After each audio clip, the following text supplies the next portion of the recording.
isang kahindik-hindik na kwentong naganap sa isang maliit na bayan. At ito'y ating pamamagatang Sugo ng Diablo. Sa isa na namang gabi ng lagi.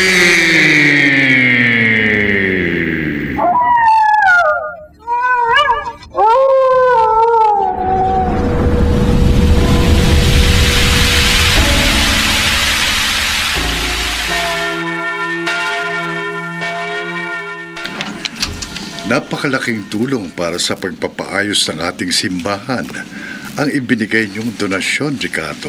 Abira, salamat sa inyo. Kulang pa ho yung padre kung ikukumpara sa mga biyayang ibinibigay sa amin ng Diyos. Napakabuti ng Diyos sa amin. Kaya naman, lubos ang aming pagpapasalamat sa Kanya. At sa kaunting paraan, ibinabalik namin ito sa pagtulong sa kapwa, lalo na po sa simbahan. Napakabuti ng inyong kalooban. Tunay na ginagamit kayo ng Panginoon para sa pagpapalaganap ng kabutihan. Alam ko, hindi niya kayo pababayaan at sa inyo ang lubos na kapayapaan at kaligayahan sa buhay. Honey! Oh, Ricardo! Honey, humahangos ka. Bakit? Honey, magandang balita. Ha? Ano balita? Nakapagsara ako ng may isang malaking kontrata para sa ating negosyo. Kaya malaking pera din ang makukuha natin. Honey, talaga pinapapala tayo ng lubos ng Diyos. Napakapalad natin. At alam mo, may sasabihin din ako sa iyo. At sigurado matutuwa ka. Bakit? Ano yun? Galing ako sa doktor kanina. Ha? Buntis ako, Han. Magkaka-baby na tayo. Talaga? Oo, magiging daddy ka na. Yes! Salamat! Salamat, Lord! Magiging daddy na ako! Magiging daddy na ako! Ang nga rito, honey. Baka maipit si baby. Ano ba? Kung talagang hindi nakikaliti ako. Honey, I love you. Masayang-masaya ako. At kailangan natin mag-celebrate. Honey? Magbabakasyon tayo. Pupunta tayo kahit saan mo gusto. Magpapakasaya tayong dalawa.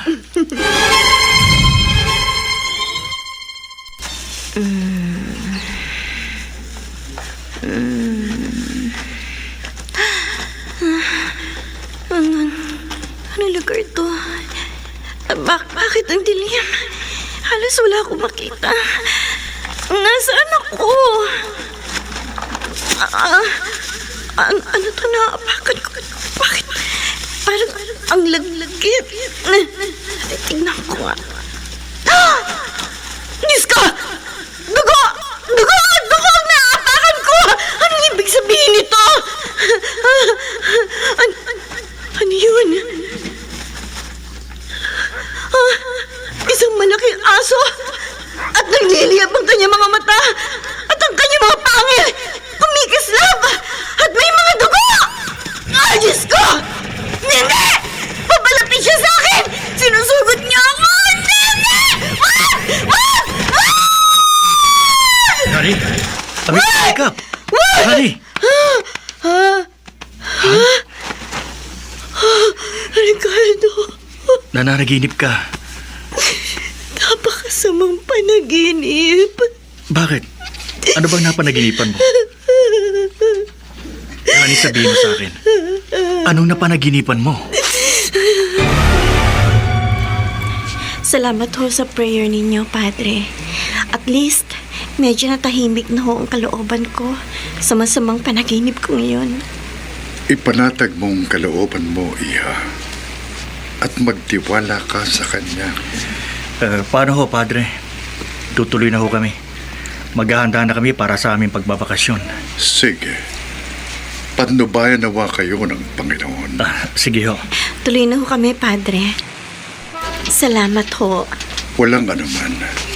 Mag-iingat kayo. Tayo na sa kotse, honey.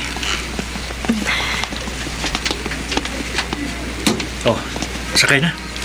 Sandali lang. Sino? Ricardo, sino siya? Ako si Crising. Masama? Masama ang nakikita ko. Ano? Anong ibig niyo sabihin? Dugo. May nakikita akong maraming dugo. Teka, ano bang sinasabi ninyo? Malakim. May malagim na mangyayari sa inyo. Ricardo. Huwag mo siyang pansinin. Baliw ang babaeng yan. Hindi ako baliw. Totoo sinasabi ko. Kahindik-hindik ang mangyayari sa inyo. Ha, maraming dugo. Umalis na tayo, Ricardo. Oh, tayo na. Hindi ninyo maiiwasan ang kapahamakan. Bakit gano'n ang mga sinasabi niya? Baliw siya. Baliw, Amira. Ate, wag na lang kaya kayong tumuloy. Pati ako kinakabahan sa sinabi mo. Hindi naman naniniwala ang Kuya Ricardo mo? Paano kung totoo? Hindi naman siguro. Hindi naman kami pababayaan ng Diyos. At saka, sa Palawan lang naman kami pupunta. Ate, mag-iingat kayo ha. Oo. O akin na yung ibang mga damit at ilalagay ko na dito sa maleta. Apo, ate. Honey, bilisan mo na. Baka mahuli tayo sa flight. Baka matraffic pa tayo. Oo, Han! Sandali na lang to. Andiyan na. Oh, Toray, Po. paano? Bahala ka na dito sa bahay, ha? Opo. At saka bahala ka na rin kay Mama. Papunta siya ngayon dito. Pinakiusapan namin siya na dumito muna habang wala kami. Oo po, ate. Ako nang bahala. Oo siya. Tulungan mo na akong buhati itong mga gamit sa kotse. Opo, opo. Sige po. Ate, ingat kayo ha. Oo. Susano ka pa? Mag-iingat kami ng Kuya Ricardo mo.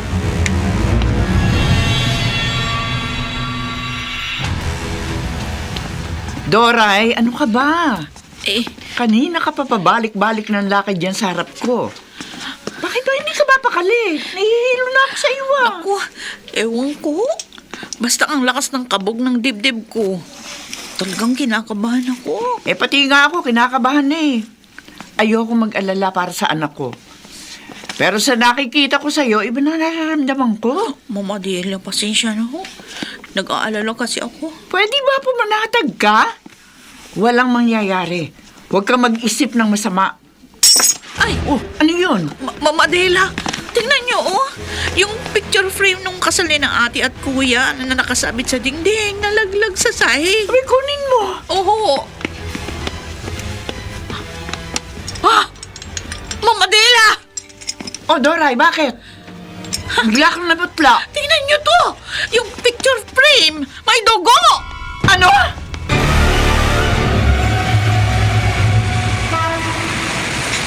Lintik na bang traffic to? Baka hindi tayo umabot sa oras. Ano ba? Bilis-bilisan nyo naman! Talaga naman, oh! Asar! Ay, Ha? May matandang kumakatok sa bintana ng kotse. Ricardo, oh, may matanda sa bintana ng kotse. Nangihingi yata ng barya. oh, sige, bigyan mo. Teka, bubuksan ko lang yung bintana ng kotse.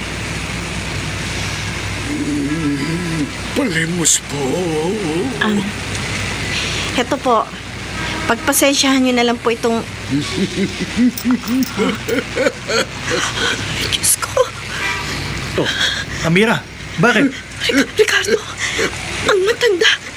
Tingnan mo, may sungay ang matanda. Hindi!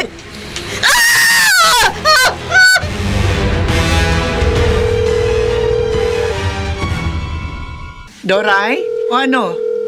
Nakontak mo na ba yung cellphone ng ate Amira mo? Eh, nagre-ring lang. Hindi naman sinasagot. Ayan, no-lock na ho. Tawagan mo ulit. Ayan, nagre-ring na. Oh, nakontak mo na. Teka, nagre-ring lang ho eh. Hello.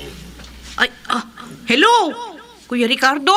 Sumagot na ba? Oo, si Kuya Ricardo. Oh, akin na. Akong kakausap. Hello, Ricardo? Asan na kayo? yung... Malapit na. Sino ito? Ricardo, ikaw ba to? Ako ang sugo ng kadiliman. Ricardo, ha? Huwag mo akong bibiruin ng ganyan. Ma'am, bakit ho? Sumagot ka ng maayos. Hello? Ricardo? Ano ho sabi, ma'am? Nasanda daw po sila. Doray, iba yung boses na narinig ko. Ha? Parang hindi ang kuya mo. Uy, anong ibig niyo sabihin? Ewan ko. Pero alam ko, hindi kay Ricardo yung boses na yun. Hindi siya ang asawa ni Amira.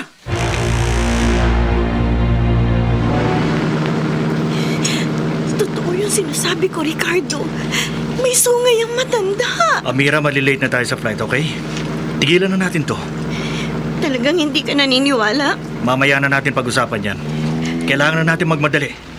Bibilisan ko na ang pagpapatakbo ng sasakyan. Ano bang nangyayari sa akin? Baka epekto lang yan ang pagbubuntis mo, kaya... Honey, bakit? Wala tayong preno! Ano? Ay, hindi! Ricardo! May mga kasalubong tayong truck! Hindi! Hindi! Mababasa tayo!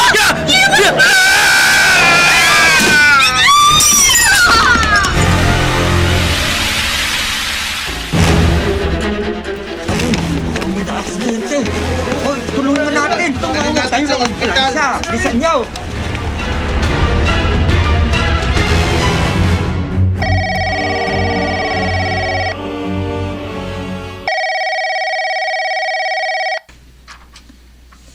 Hello? Sino ho ito? Ha? Ano ho? Doray, sino yan? Mama Dela, si Ate Amira at si Kuya Ricardo. Na-aksidente raw. Ano? Nasa ospital sila ngayon. Oh, Diyos ko!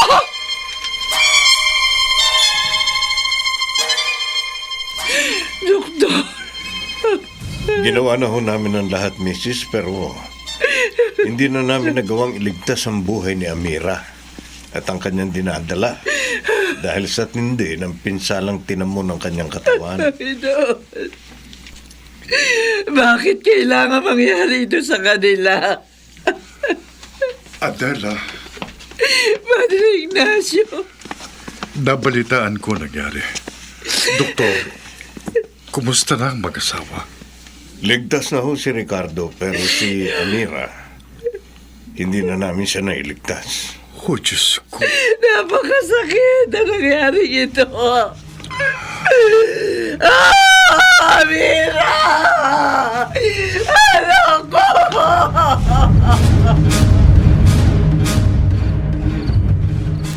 Mama Dela, magpahinga naman ho kayo.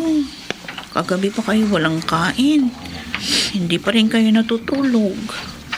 Hindi ako nagugutom. Di rin ako inaantok, Doray. Pabayaan mo na muna ako dito sa tabi ng ataon ng Ate Amira mo. Ay, ma'am. Baka magkasakit na ho kayo niyan. Huwag mo ako alalahanin. Kaya ko ang sarili ko. Pag hindi ko kaya, yung tuluyang nawala ang aking anak. Ako nga din, ma'am. Masakit din para sa akin yung nangyari sa kanya. Bait pa naman ni ate. At itinuring ko na rin ho siyang pamilya. Mula nung manilbihan ako dito bilang katulong. Mahal na mahal ko rin po siya. Silang dalawa po ni Kuya Ricardo. Maraming salamat, Doray. Maswerte sila, nagkaroon sila ng kasambahay na katulad mo. Kaya lang, wala na si Amira. Wala ka ng pagsisilbihan. Andiyan pa naman ho si Kuya Ricardo. Handa ko pa rin ho siyang pagsilbihan. Paglabas yan ng ospital, nandito pa rin ho ako. Salamat. Kailan ho ba lalabas ng ospital si Kuya Ricardo, ma'am? Ililibing ho ba si Ate Amira nang wala siya? Kawawa naman si Kuya Ricardo, ma'am. Hindi man lang niya masisilayan si Ma'am Amira bago siya maihatid sa huling hantungan. Wala tayong magagawa, Doray. Pero ang higit kong inaalala, paano natin sasabihin sa kanya nangyari kay Amira kapag nagising na siya? Oo nga. Paano nga ba natin sasabihin sa kanya yun? Alam naman natin kung gaano niya kamahal si Ate Amira. Paano niya matatanggap ang pagwala ng kanyang asawa? Pati na ang sanay magiging anak nila. Paano ho?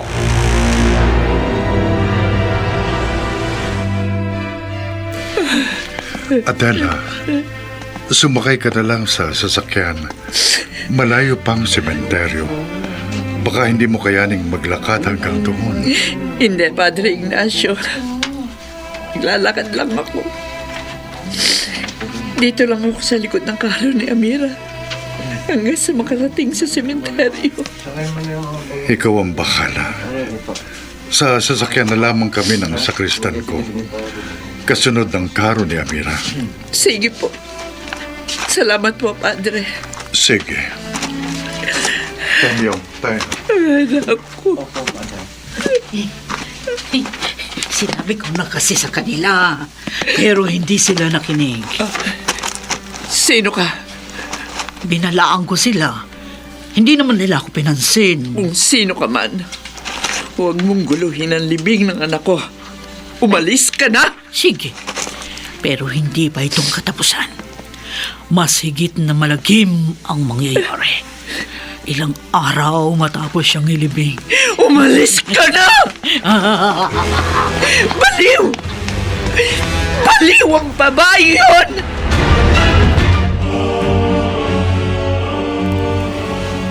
Hindi pa rin nagkakamali si Ricardo. Nailibing na't lahat si Amira. Nananatili pa rin siyang walang malay.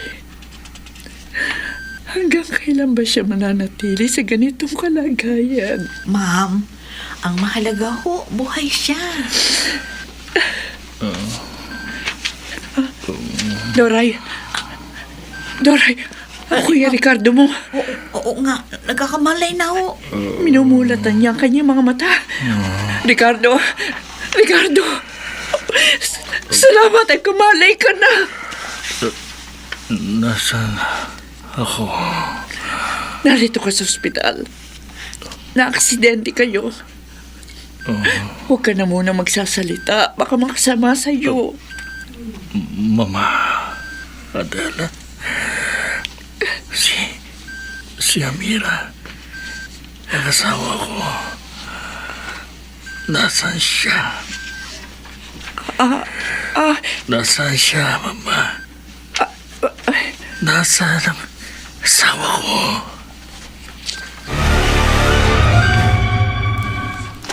Ayan. Ayan ang punto ni Amira at ang anak niyo, Ricardo.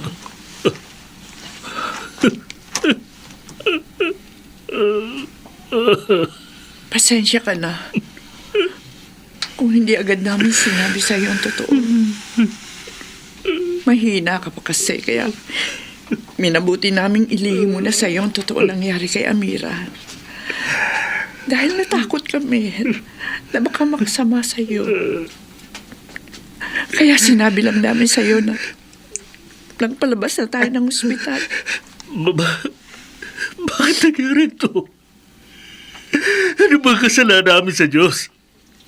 Bakit siya kami pinurusahan ng ganito? Siguro may dahilan ng Diyos kung bakit niya ipinahintulot na mangyari ito sa iyo. Anong dahilan? Wala kami ginapi. Naging mabuti kaming tagasunod niya. Bakit niya hinayaang mangyari sa amin to? Bakit? Ricardo! Anak! Napakasakit ng ganti niya. Hindi ito makatarungan, Mama. Hindi ito makatarungan. Magmula ngayon, hindi na siyang magiging Diyos ko. Dahil kapaliwan lang ang magpatuloy na maniwala at sumunod sa kanya. Walang silbi ang magpaalipin sa kanya, Mama Adela. Wala! Anak! Mangilabot ka sa sinasabi mo. Walang Diyos, Mama! Anak! Wala!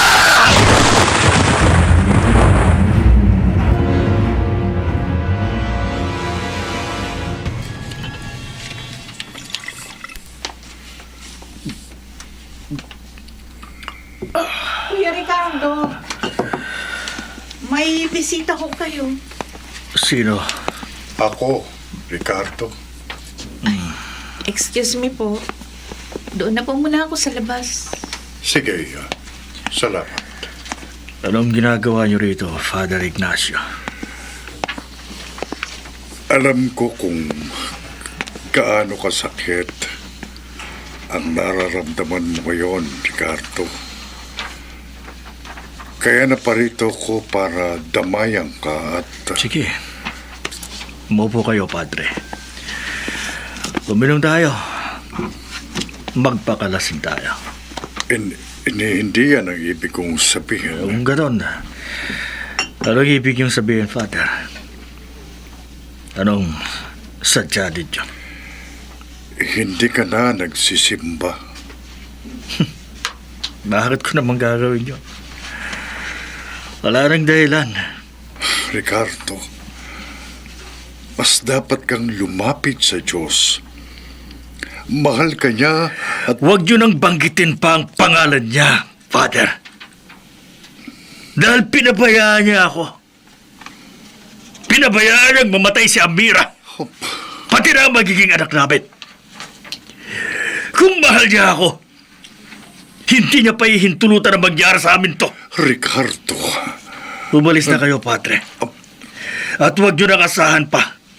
Nasasamba ako sa kanya. Wala na akong Diyos! Wala na!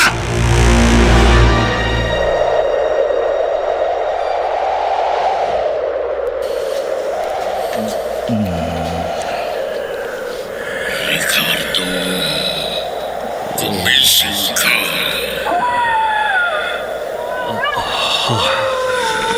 Ano? Sino ka? Ako ang totoong tutulong sa'yo, Ricardo. Hindi. Ako, si Satanas.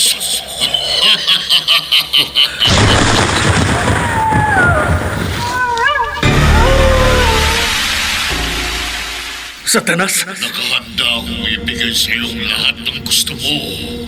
Kung akong sasambahin mo, hilingin mo kung anong nais mo at mapapasa iyo. Kahit pa ang buhay ni Amira. Si Amira? Ang asawa ko? Oo, si Amira at ang iyong anak. Paano? Patay na sila. Paano mo sila may babalik sa akin? Sa pamamagitan ng aking walang hanggang kapangyarihan, may babalik ko sila sa iyo mula sa kanilang libingan, kapalit ng iyong katapatan sa akin. Satanas. Sumasangayon ka ba, Ricardo? Sa aking kondisyon?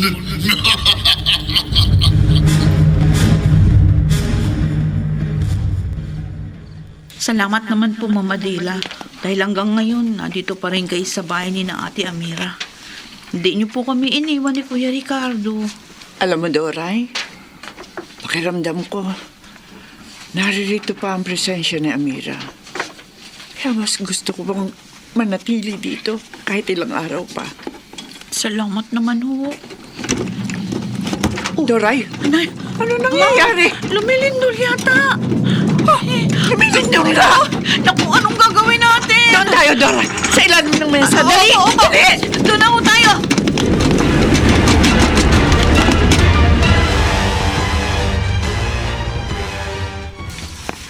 Napakalakas ng lindol na yun, Doray. Nakakatakot. Oo nga po, ma'am.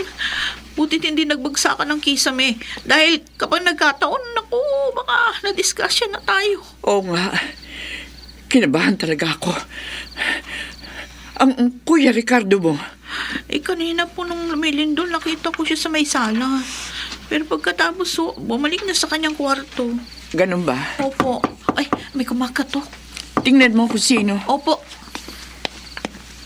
Dali lang. Sino naman kaya itong kumakatok? Gabing-gabi na eh. Ah! Diyos ko! Ay, hindi! Hindi totoo ito! Hindi! Ang Mama Dela!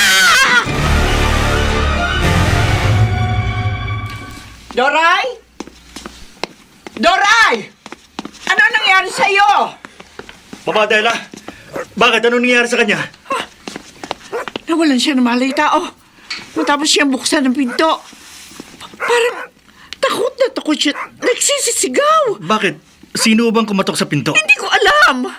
Wala naman ako nakita ng tao na lumapit ako. Teka, bubuhatin ko siya. Ilalapag ko siya sa sopa. Oh, sige.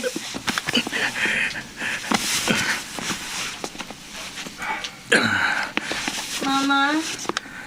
Ricardo? Anong... Ricardo? Narinig mo yun? Parang boses yun eh. Kumusta na kayo? Mama? Ricardo?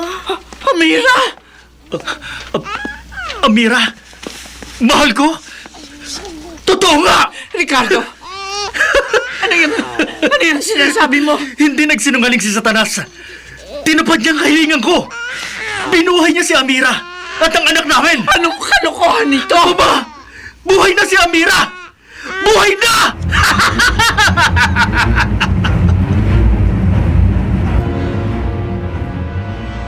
Ma'am Adela, hindi ko maintindihan. Paano nangyari ito? Naguguluhan din ako. Paano ang ilang buwan pa lamang nasanggol sa kanyang tiyan? Ngayon, malaki na. Na halos ilang buwan na ang gulang. Naku, kinikilabutan ako sa nangyayari.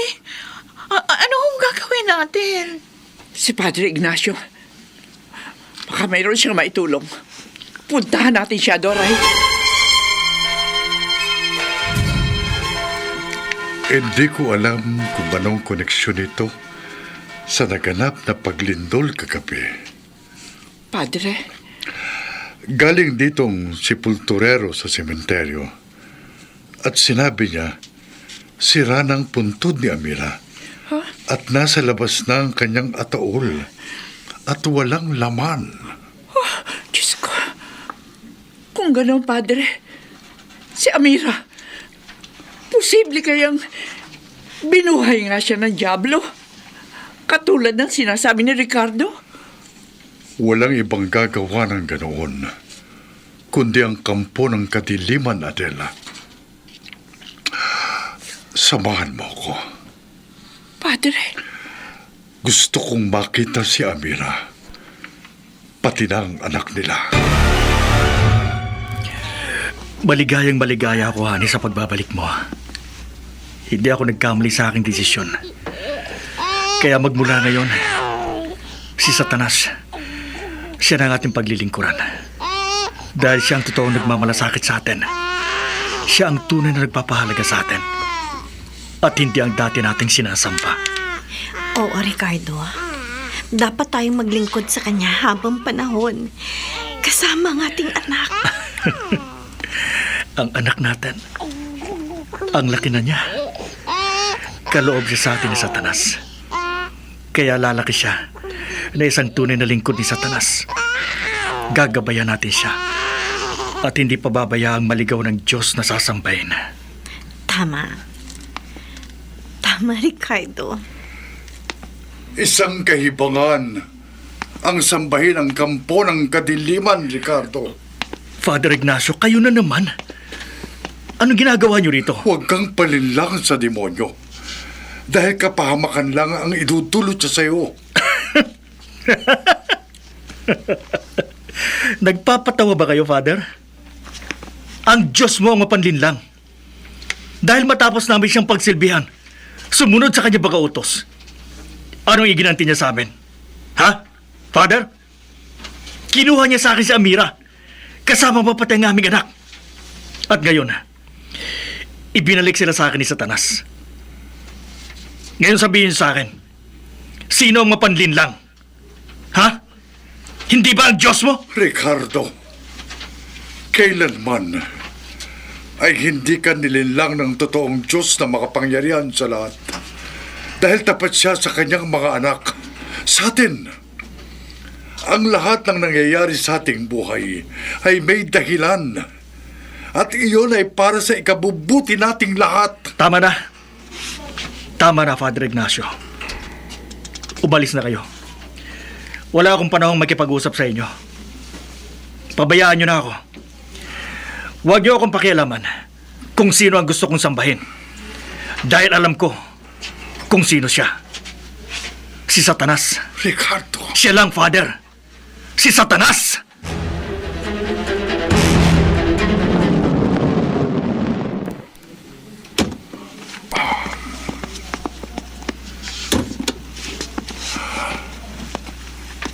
narito na akong muli sa simbahan. Nakabalik na ako. Bukas sa pagkipag-usap ko kay Ricardo. Father Simon, Ha? Bakit? alam ko kung saan kayo nang galing. Galing ka sa kanila. Sa babaeng muling nabuhay. Ha? Huwag ko kayo magtaka. Dahil ang lahat ng nangyayari at mangyayaring kababalaghan sa lugar na ito, alam ko. Ipagpaumanhin mo. Pero hindi kita kilala. Taga rito ka pa. Padre, kilala mo ako. Ako si Crising. Krising. Ikaw?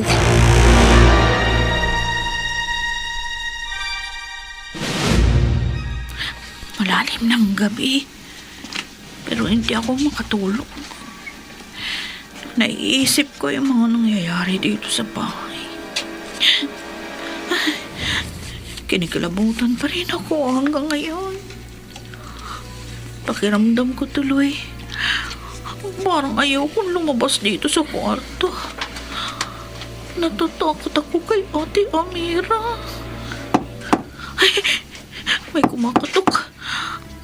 Baka si Ma'am Adela yun. Buksan ko nga. Ma'am, sandali lang ho. Pasensya na, ma'am, kung...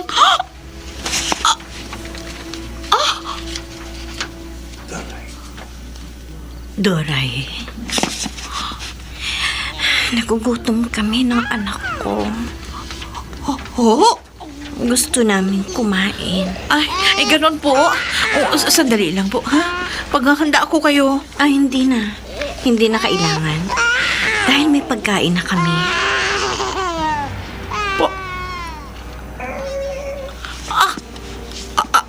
Ate? At ikaw yun.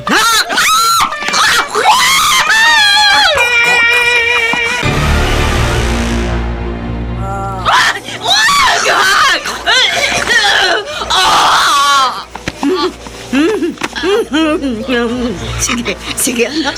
Magpakabusog tayo. Pagsawaan natin ang kanyang katawan.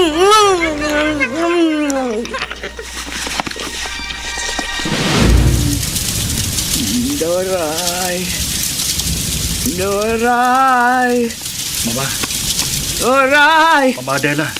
Dora! Ma, gising. Ricardo,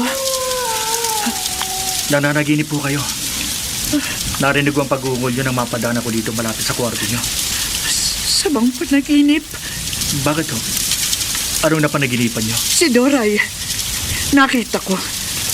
Dugoan siya at putol na ang kanyang ulo. At lapitan ko. Hawak-hawak ito ni Amira. Ha? Parang totoo, Ricardo. Kinikilabutan ako.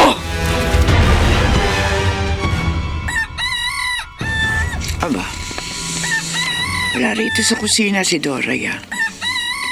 Dati naman kapag ganitong oras abalang-abala na siya sa paghahanda ng almusal. Pero napasarap yata ng tulog. Buti pa gisingin ko na. Malapit lang naman ang kanyang kwarto. At katabi lang naman itong kusina. Dito na ako sa harap ng pinto ng kwarto niya.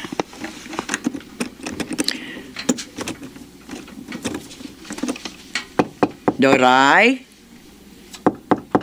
Doray! Mama Adela mo ito, gising na!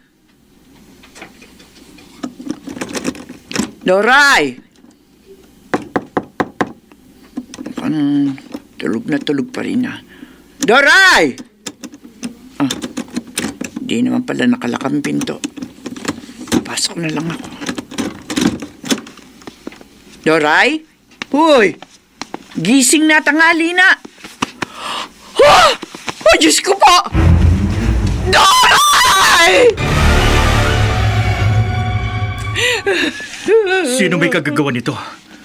Wakwak ang kanyang tiyan at halos magkagutay-gutay ang kanyang katawan. Ang panaginip ko. Nagkatotoo ang panaginip ko. Babadela. Si Amira! Siya may kagagawa nito. Siya ang bumatay kay Doray!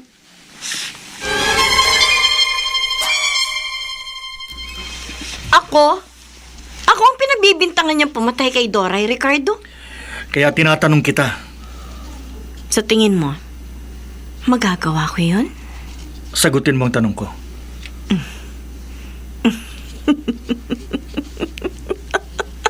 Amira, ikaw ba talaga ang asawa ko? Bakit? Duda ka ba? Kung hindi ako si Amira, sino ako? Pasensya na. Hindi na mahalaga ang tanong ko sa'yo. Kalimutan mo na. Ang importante ngayon, binuhay ka ni Satanas. Ibinalikan niya sa akin pati ang anak natin. Isa kang patay na bumangon mula sa libingan. Hinugot kayo sa hukay ng ating Panginoon. Tama. Kaya malinaw na makapangyarihan siya. Dahil kaya niyang ibalik mula sa ilalim ng lupa ang isang namatay na. Kaya dapat natin siyang sambahin, paglingkuran. Si Satanas. Ang hari ng kadiliman!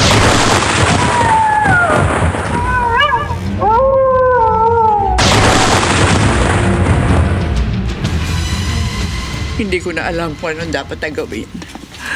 Nagugulungan na ako. Kumusta ang pag-iimbestiga ng mga otoridad sa kaso ng pagkamatay ni Doray, Mama? Patuloy pa rin ang kanilang investigasyon. Marami silang tanong na hindi ko masagot. Pinaniwala ko na lamang sila na kagagawa na isang halimaw ang pagkamatay ni Doray. Pero alam ko, hindi sila naniniwala. Darating din ang oras. Alabas din ang totoo. Huwag niyo nang alamin ang totoo, Mama Adela. Amira, Walang saysay kahit malaman niyo. Dahil baka ikapahamak niyo lang. anong ibig mong sabihin? Alam mo na ang ibig kong sabihin. Kung patuloy kang makikialam, hindi ako mangingiming patayin ang sarili kong ina.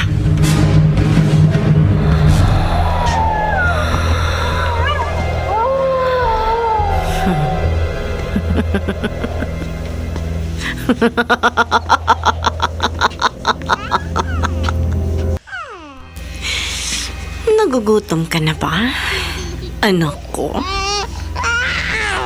Gusto mong uminom ng sariwang dugo at kumain ng laman ng tao?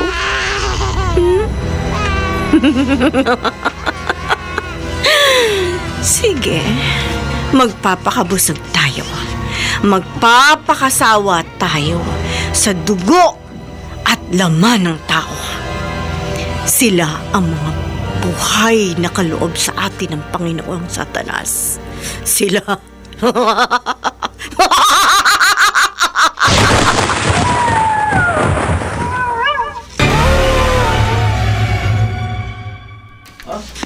Grabe naman yan. Hindi tao ang may Sarge. gawa niyan eh. Tingnan niyo. Grabe, kakilakilabot. Katulad dito ng pagkamatay ng isang katulong na iniimbestigahan natin. Oo nga. Ibig sabihin, sir, isa lang ang may kagagawa nito. Maaari. Pero anong klase siyang kriminal?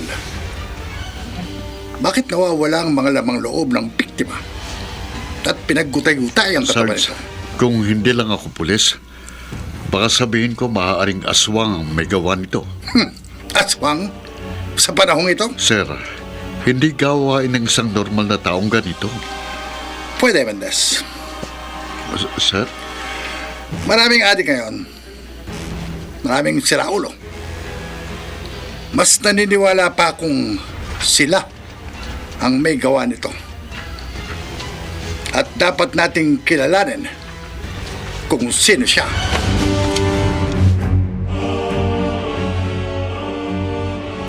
Adela, kumusta na si Ricardo? Tuluyan na siya nagbago, Padre. Ha?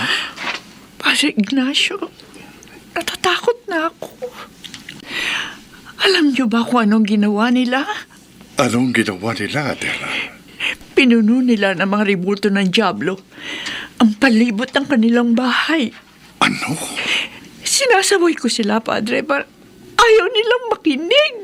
Galit na galit sila at At ano pang ginawa niya? inagbantaan nila akong papatayin kapag patuloy ko silang pinakialaman. Ginawa niya yun? Hindi na nila ako nirerespeto.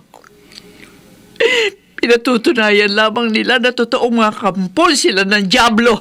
Oh, Diyos na mahabagin. Padre, kailangan ko ng tulong nyo.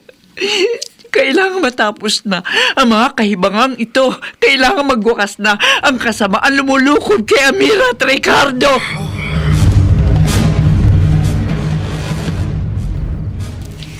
Kinakabahan na ako. Pero anong gagawin ko? Hindi ko pwedeng iwan si Amira sa ganitong kalagayan. Kahit na kinikilabutan ako sa tuwing tumitingin siya sa akin, nanlilisik ang kanyang mga mata na para bang handa siyang pumatay anumang oras na gusto niya. Hindi ko magawang umalis sa bahay na ito. Kahit na alam kong hindi malayong mapahamak ako sa kamay ng sarili kong anak. O Panginoon, tulungan mo po kami. Tulungan niyo po si Amira na ginagamit na sugo ng Diablo para linlangin si Ricardo. Tulungan niyo po kami, o Diyos ko. Mama, Amira, nagugutom kami ng anak ko at kailangan mo kaming busugin. anong ibig mong sabihin? Katulad ni Doray, ikaw ang papawi sa gutom na aming nararamdaman. Hindi. Hindi mo magagawa sa akin yan. Amira, ako ang iyong ina. Hindi mahalaga ang relasyon nating dalawa. Mas mahalaga ngayon, mabusog kami ng anak ko. Ng apo ninyo. Amira. Maaati mo bang magutom kaming dalawa? Hindi. Wag. Huwag kayong lalapit. Huwag kang madamot, Mama. Huwag kang mag-alala. Anak. Konti lang naman ang kailangan namin. Kahit namang loob mo lang, sapat na sa amin. Hindi. Hindi ko papayagang mangyaring iniisip mo. Anong gagawin mo, Mama? Bakit ka umaakyat sa terasa? Mas gugustuhin ko pang mamatay. Kesa magawa niyo ang gusto niyo. Sige! Gawin niyo yan, Mama! Tumalon ka mula dito sa terasa! Magpakamatay ka! Mahal kong ina! Tumalon ka na!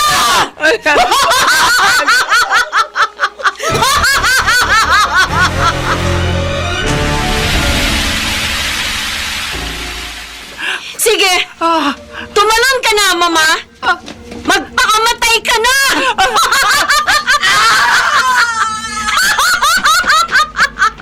Hangal na matanda! Akala niya, hindi namin magagawa sa kanya ang gusto namin sa kanya kung patay na siya? Bubusugin mo pa rin kami ng anak ko. At uubusin namin lahat ng laman loob mo. Pati na ang buo mong katawan. Tayo na, anak ko. Bumaba na tayo. Kainin na natin ang masarap na putahing inihanda ng Lola Adela mo.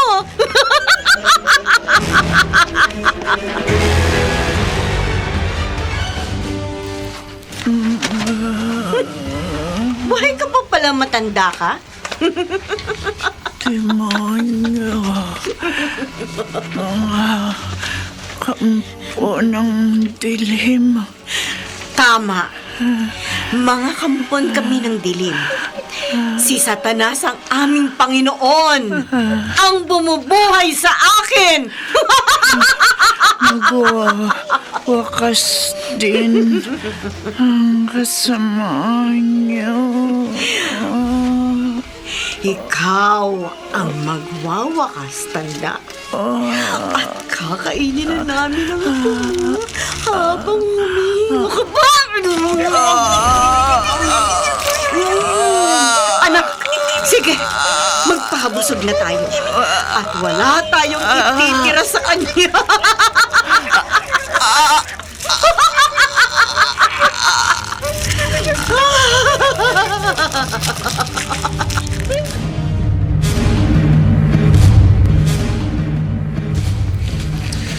Hindi mo dapat na ginawa yun sa iyong ina, Amira. Masyado siyang pakialamera. Hinahadlangan niya tayo sa ating ginagawa na paglingkuran ng ating Panginoon. Kaya dapat lang yun sa kanya. Pero siya pa rin ang iyong ina. Ricardo, kung tutuusin, hindi ako ang pumatay sa kanya. Hindi kami ng ating anak, kundi ang sarili niya. Kusa siyang tumalon sa terasa. Pinakinabangan lang namin siya. Amira, Wala na ako magagawa. Dahil ang utos sa atin ng ating Panginoon, ang sino mang humadlang sa ating ginagawa ay dapat na mawala. Kahit sino, Ricardo, hindi ako mangingiming patayin siya! Alam ko na ang sadya mo, Padre. Sasama ako sa inyo. Ako ang magsasabi kay Ricardo kung ano ang totoong nangyayari. Tuluyan ang binulag ng Diablo ang isipan ni Ricardo Kusing. Gawin na natin ang nararapat. Tama. Kailangang pagliwanagin ang isipan niya. Dapat na makumbinsi natin siya na dinadaya lamang siya ng demonyo, na ang inaakala niyang asawa na binuhay ni Satanas ay hindi talaga si Amira, kung hindi ang sugo ng Diablo. Oo, Padre. Dapat nang magwakas ang kasamaang dulot ng kadiliman. Malaking may tutulong mo, Krising. Dahil ikaw ay minsan na rin naging alipin ni Satanas. Padre Ignacio. Katulad ni Ricardo, tinaya ka rin ng Diablo. Hinugod din ni Satanas ang asawa mo mula sa libingan upang kanyang maging sugo. At naganap ang mga karumal-tumal at karimari-marim na pangyayari sa inyong lugar. Dahil sa mga pagpatay hanggang sa isumpakan ng iyong mga kababaryo. Hindi ko makakalimutan ang lahat ng nangyari sa akin. Lalo na sa aking asawa. Hinuli ng mga tao ang asawa mo at dinala sa simbahan. Sinunog. Nasaktan ka ng labis. Ngunit sa bandang huli, nagising ka sa katotohanan. Matapos ang pangyayari yun, hindi kinaya ng aking isipan ang lahat. Nawala ako sa aking sarili. Pero unti-unti, bumalik ako sa dating isipan. Pero, pinanatili ko ang aking itsura na parang isang baliw. Mas gusto ko na ang ganito. Dahil bahagi ito ng paghingi ko ng kapatawaran sa lahat ng aking mga kasalanan. Lalo na sa ating Panginoon. Pinatawad ka na ng ating Panginoon, Krising. At ngayon, may mga nilalang na dapat nating mapanumbalik sa ating may likha. At kailangan nila ang ating tulong. Amira, Panginoong Satanas, humanda ka. May paparating na mga traidor. hadlangan mo sila. Huwag mong ahayaan na makalapit sila kay Ricardo. Patayin mo sila. Masusunod, Panginoon. Anak, may gagawin tayo. Iparanas mo sa kanilang lupit ng aking kapangyarihan. Ipakita ninyong ako ang makapangyarihan sa lahat at hindi ang kanilang kinikilalang Diyos. Ubusin niyo silang lahat. Papatayin ko silang lahat, aking Panginoon.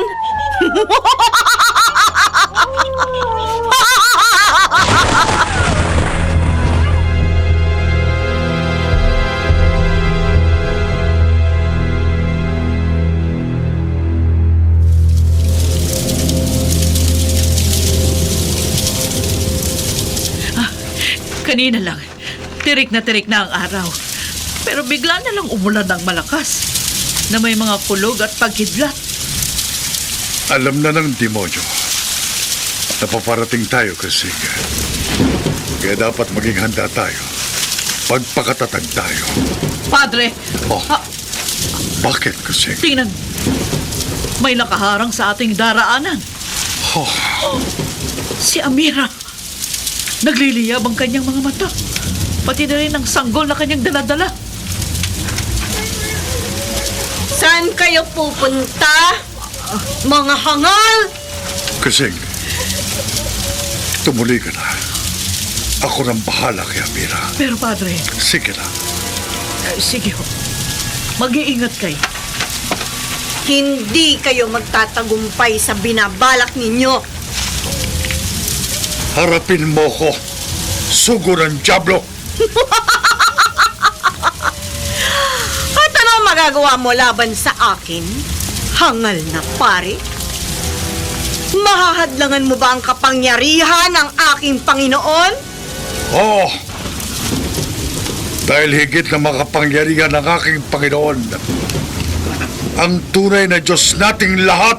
Ah! Kabaliwan! Kahangalan! Walang sino man ang makapapantay sa kapangyarihan ng dilim! Kahit ang Diyos na sinasabi mo! Mamamatay ka, Padre! At isusunod ko ang mga hangal mong kasamahan! Ah! Ang lakas ng hangin. Pero hindi ako dapat na magpatinag. Hindi ako pababayaan ng Diyos. Panginoong Jesus! Ikaw ang makapangyarihan sa lahat! Tulungan niyo ko na ibalik sa impyernong pinanggalingan niya ang nilalang na ito! Nagsusumamo ako sa inyo, aking Panginoon! Hangal! Walang magagawa ang tinatawag mong Diyos! Wala! Diyos na makapangyarihan sa lahat! Dinggin ninyo ang aking panalangin at pagsusumamo! Tulungan niyo kong wakasan ang kasamaang lumulukob sa iyong mga anak! Sige! Magpakahangal ka! Tawagin mo ang Diyos mo na nagbibingi-bingihan sa panawagan ng kanyang mga tagasunod. Katulad namin ni Ricardo na sobrang pagtitiwala sa kanya. Panginoon! Lubos po akong nagtitiwala sa inyo! Huwag niyo po kaming pababayaan! Sige! Hangal! Diyos ko! Ano? May liwanag? Saan galing ang liwanag na yan? Napakaliwanag at buhat sa kalangitan. Tininig ng Diyos ang panawagan ko. Hindi! Nakasisilaw! Di sa katawan! Hindi! Hindi!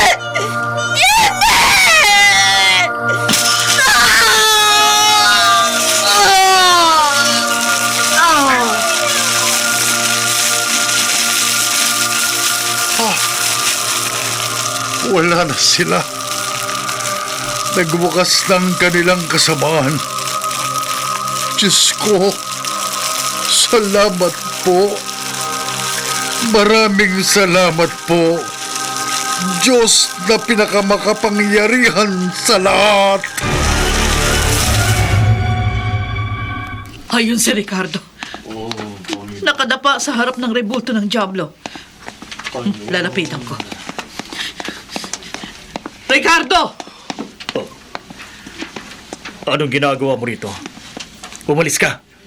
Huwag mo akong gambalain sa ginagawa ko. Isang kahangalan ng ginagawa mo. Ano bang kailangan mo, babaeng baliw? Ang tulungan kang mamulat sa katotohanan. Ano bang kalokohan ang sinasabi mo? Katulad mo, nagpaalipin din ako sa Diablo. Binuhay niya ang asawa ko. Ngunit dinaya niya ako. Dahil ang ibinalik niya sa akin, hindi ang tunay kong asawa, kundi isang nilalang na mula sa impyerno. Huwag mo akong papaniwalain sa kabaliwan mo, babae! Totoo ang sinasabi niya, Ricardo. Kayo na naman, Padre Ignacio? Oo. Ako ang sugot alipin ng totoong Diyos. At narito ko upang ibalik kita sa Kanya. Hindi. Sinungaling ang Diyos mo. Si Satanas. Siyang tapat. Dahil ibinalik niya ang asawa ko. Wala nang asawang tinutukoy mo. Ibinalik na siya ng Diyos sa lugar na kanyang pinanggalingan, sa impyerno, kasama ng sanggol na sugod din ng Diablo. Ano nga? Tama na, Ricardo. Tapos na ang lahat. Bumalik ka na sa ating Diyos. Naalala mo ba ang buhay ni Job? Ang tapat na alipin ng Diyos. Kinuha sa kanya ang lahat. Kayamanan, buhay ng mga anak niya, at dumanas ng iba't ibang uri ng karamdaman. Pero hindi siya sumuko sa Diablo.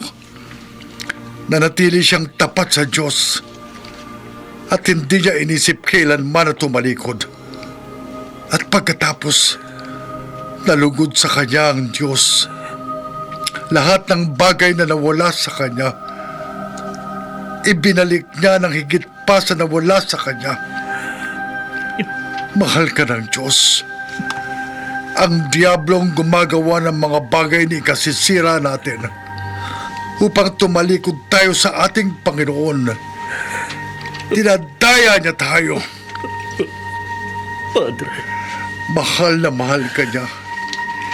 Ibinuwis niya ang kanyang sariling buhay. Naghirap siya ng labis sa krus para iligtas tayo. Hindi niya tayo pinababayaan, Ricardo. Kundi tayo ang lumalayo sa kanya. Totoo ang sinabi ni Father Ignacio. Ang paglapit sa Diyos ang magbibigay sa atin ng tunay na kapayapaan ng isip.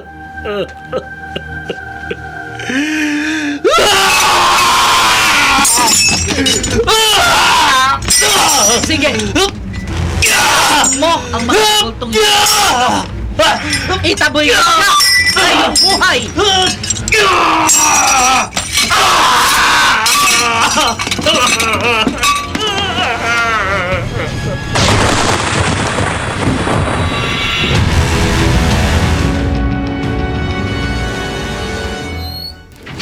Nakita na lang ng sepulturero ang bangkay niya sa ibabaw ng kanyang puntod.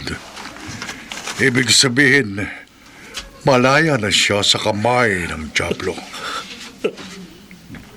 Patawarin po ako, Amira. Patawarin mo po ako, Diyos ko.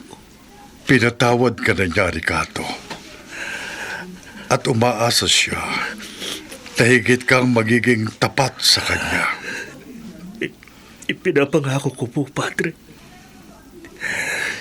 Hindi na ako kailanman tatalikod sa kanya. Dahil siya pa rin ang tunay ng Diyos na makapangyarihan sa lahat. Tama. Sige na.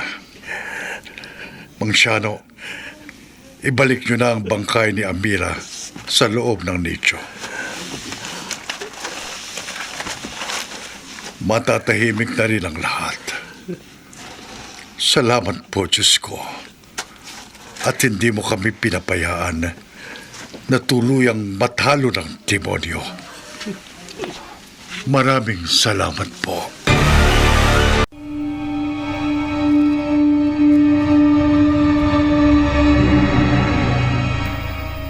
Ikaw, kaibigan, kanino ka sumasamba? Mag-isip-isip ka. Baka magkamali ka ng Diyos na niluluhuran.